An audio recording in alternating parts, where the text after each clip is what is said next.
اعوذ باللہ من الشیطان الرجیم، بسم اللہ الرحمن الرحیم۔ آپ کی خدمت میں حاضر ہیں اپنے یوٹیوب چینل کے ساتھ۔ نیب لاہور نے سابق وزیر اعلیٰ پنجاب چودھری پرویز الہی کے خلاف مبینہ کرپشن اور کک بیکس کے باقاعدہ انکوائری کا آغاز کر دیا ہے۔ نیب حکام کے مطابق تحقیقات کا آغاز سابق ایکسین ہائی وے رانا اقبال کے الزامات پر کیا گیا۔ حکام کے مطابق پرویز الہی کو نیب کی جانب سے طلب کیے جانے کا بھی امکان ہے۔ یہ پرویز الہی کے حوالے سے ایک چھوٹی سی خبر تھی جو آپ لوگوں تک پہنچائی گئی ہے۔ اب یہ حکومت اس حد تک گر چکی ہے کہ ہر اپنے مخالف کو دبانے کے چکر میں ہے۔ جو مخالف جس طرح دبتا ہے اس کو دبائے گی۔ یہ وہی حکومت ہے جو اپنے اوپر ہوئے مقدموں کے جو کہ جینون مقدمات تھے ان میں کہتی تھی کہ نیب عمران خان کی آشیرواد پر ہمارے خلاف کارروائیاں کر رہی ہے۔ اب ان کی حکومت میں آپ دیکھ سکتے ہیں کہ کس طرح مخالفین پر دہشت گردی کے پرچے ہو رہے ہیں، کرپشن کے پرچے ہو رہے ہیں، FII کو ناجائز استعمال کیا جا رہا ہے۔ ہماری اسٹیبلشمنٹ بھی اس وقت پوری طرح اس حکومت کے ساتھ کھڑی ہے جو کہ غلط کر رہی ہے۔ کوئی بھی ادارہ اس وقت پاکستان کا نہیں سوچ رہا، نہ تو حکومت اور نہ ہی اسٹیبلشمنٹ۔ یہ ہماری بدقسمتی ہے۔ اس کے بعد ضمنی بجٹ اور پیٹرولیم مصنوعات کی قیمتوں میں اضافے کے اثرات، مہنگائی کی مجموعی شرح 38% بڑھ گئی۔ یہ ہے وہ حکومت جو کہ نعرے مار کر آئی تھی مہنگائی مکاؤ کے۔ اب کہاں ہے یہ حکومت؟ اب مہنگائی اتنی بڑھ چکی ہے کہ ایک غریب آدمی جو 50,000 روپے کمانے والا آدمی ہے وہ بھی گزارا نہیں کر پا رہا۔ اور مریم صاحبہ کہتی ہیں کہ یہ تو ہماری گورنمنٹ ہی نہیں ہے۔ مٹھائیاں کھانے والی، جب ان کی حکومت بنی تھی تو مٹھائیاں کھائی گئی تھی، تصویریں لی گئی تھی، حمزہ کے ساتھ زور کی جپھی ڈال کے اس کو مبارک دی تھی۔ اور اب وہ کہہ رہی ہے کہ یہ تو ہماری حکومت ہی نہیں ہے، جب تک میرے پپا نہیں آتے یہ حکومت ہماری ہے ہی نہیں۔ سابق جج ہائی کورٹ اور سابق اٹارنی جنرل ملک قیوم انتقال کر گئے۔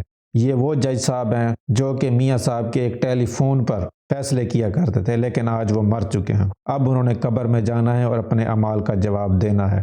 ملک قیوم کے علاوہ جتنے بھی ملک قیوم اس وقت ملک میں بنے ہوئے ہیں جو ایک ٹیلی فون پر اس حکومت کے ناجائز کام کر رہے ہیں، یہ ان سب کے لیے آنکھیں کھول دینے کے لیے میرا خیال کافی ہونا چاہیے کہ انہوں نے بھی مرنا ہے۔ اسی طرح انہوں نے بھی جانا ہے قبر میں، اور اس وقت کوئی میاں صاحب کا نہ ٹیلی فون چلے گا نہ کچھ۔ اس وقت صرف ان کو اپنے اعمال کا جواب دینا ہے۔ یہ جج صاحب انصاف کی کرسی پر بیٹھ کر میاں صاحب کے ٹیلی فون پر فیصلے کیا کرتے تھے۔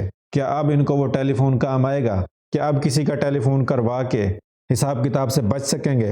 کبھی بھی نہیں بچ سکتے۔ اب انہوں نے صرف اور صرف اپنے اعمال کا جواب دینا ہے جو کہ انہوں نے کیے ہیں۔ بالی ووڈ سے خبر ہے کہ بھوجپوری اداکارہ سپنا گل بھارتی کرکٹر پرتھوی شا پر حملہ کرنے کے الزام میں گرفتار ہو گئی ہیں، جس کی تفصیلات کچھ اس طرح ہیں کہ پولیس نے بھارتی کرکٹر پرتھوی شا پر حملہ کرنے کے الزام میں بھوجپوری اداکارہ سپنا گل کو گرفتار کر لیا ہے۔ خبروں کے مطابق بھارتی کھلاڑی پرتھوی راج کی شکایت پر گزشتہ روز نجی ہوٹل کے باہر پرتھوی شا اور ان کی گاڑی پر حملہ کرنے والی اداکارہ ثنا اور سپنا گل کو گرفتار کر لیا گیا ہے۔ پرتھوی شا کا کہنا ہے کہ وہ اپنے ایک دوست کے ساتھ گاڑی میں بیٹھے تھے کہ شائقین وہاں آئے اور ان کے ساتھ سیلفیاں لینا شروع کر دی۔ پرتھوی پہلے ہی ہوٹل میں ان میں شامل لڑکیوں کے ساتھ سیلفی بنوا چکے تھے، تو اس لیے انہوں نے دوسری مرتبہ سیلفی بنوانے سے انکار کر دیا۔ انکار پر شائقین نے کرکٹر کی گاڑی پر بیس بال کے بلے سے حملہ کر دیا۔ حملہ آوروں نے کرکٹر کے ساتھ لڑائی کی، ان کی گاڑی کی ونڈ شیلڈ توڑ دی اور ساتھ ہی 50,000 روپے کا مطالبہ بھی کیا۔ اس واقعے کی ویڈیو سوشل میڈیا پر آگ کی طرح پھیل گئی۔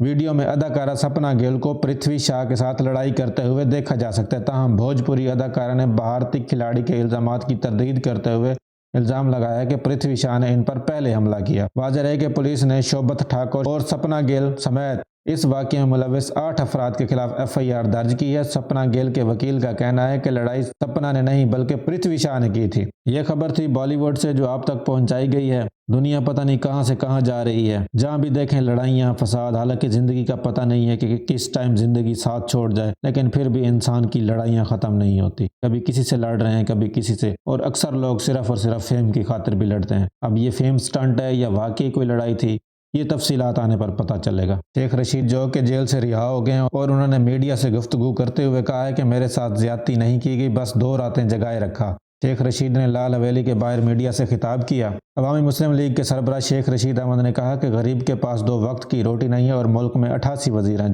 جو کہتے ہیں کہ تنخواہ نہیں لیں گے اور پیٹرول زرداری کا ڈلوائیں گے۔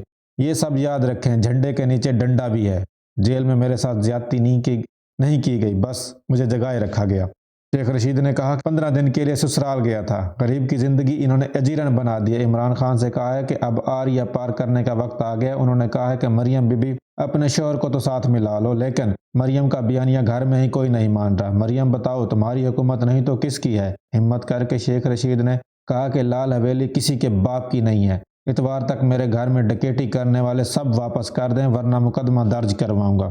یہ تھی کچھ آج کی خبریں جو آپ تک پہنچائی گئی ہیں۔ امید ہے آپ کو خبریں پسند آئیں گی، ہماری ویڈیو پسند آئی ہوگی۔ ویڈیو کو لائک کیجئے گا، چینل کو سبسکرائب کیجئے گا۔ والسلام، ملتے ہیں اگلی ویڈیو میں۔